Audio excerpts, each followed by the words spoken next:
Hello, good morning, everybody. This is Shamal here. I'm going to recite one poetry. কবিতার নাম বিষ ফোঁড়া। কবিতাটি আজ থেকে ৩২ বছর আগের লেখা। বিষ ফোঁড়া কবিতাটি আমার কবিতার বই রাত কুঠারের গান থেকে নেওয়া।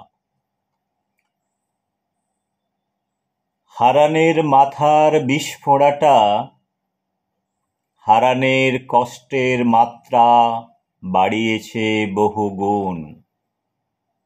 রাতে হচ্ছে না ঘুম, কখনো অবোধ শিশুর মতো কাঁদে, আবার কখনো শক্ত পাথরের মতো জমাট হয়।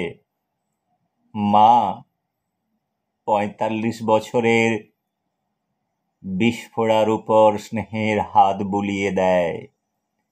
মা ৪৫ বছরের বিস্ফোরার উপর স্নেহের হাত বুলিয়ে দেয়।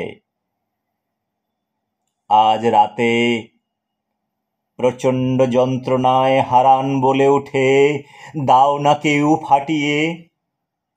হারান কেঁদে ওঠে।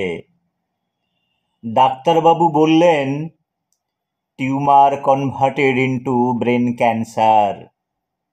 ডাক্তারবাবু বললেন, tumour converted into brain cancer. Haran বুঝল না।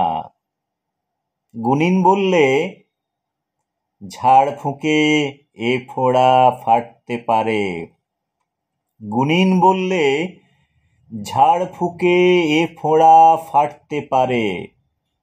দার্শনিক বললেন, হারানেরে শান্তিতে ঘুমোতে দাও। দার্শনিক বললেন, হারানেরে শান্তিতে ঘুমোতে দাও। পলিটিক্যাল লিডার বললেন, একটা বক্তৃতাই যথেষ্ট। পলিটিক্যাল লিডার বললেন, একটা বক্তৃতাই যথেষ্ট।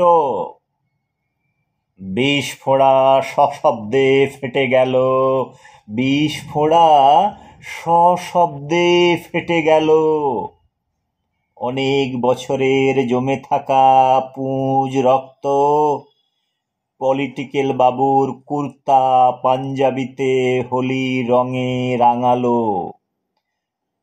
বিষ ফোঁড়া সশব্দে ফেটে গেল।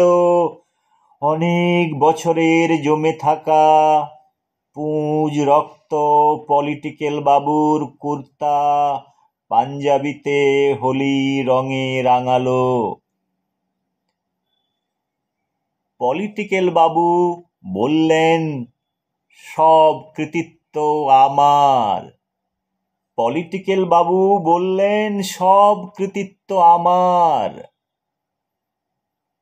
ডাক্তার বাবু হাসলেন।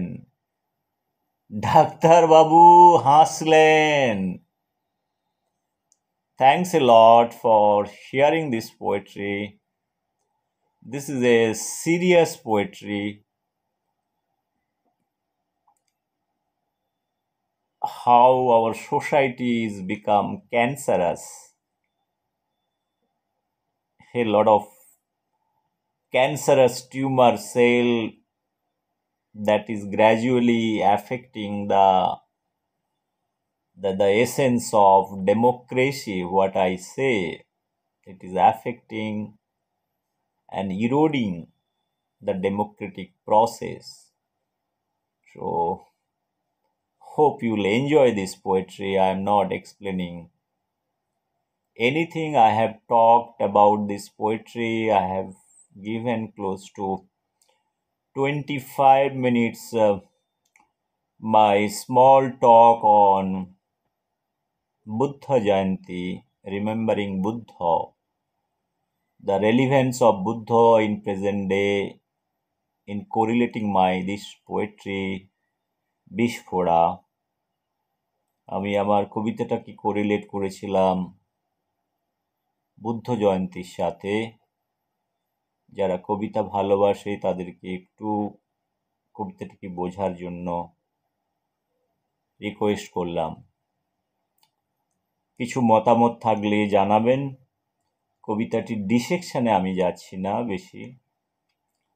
So let us keep this poetry, its essence, in a very intact form. Thank you so much for listening this poetry again. Thanks a lot. Bye bye. Take care.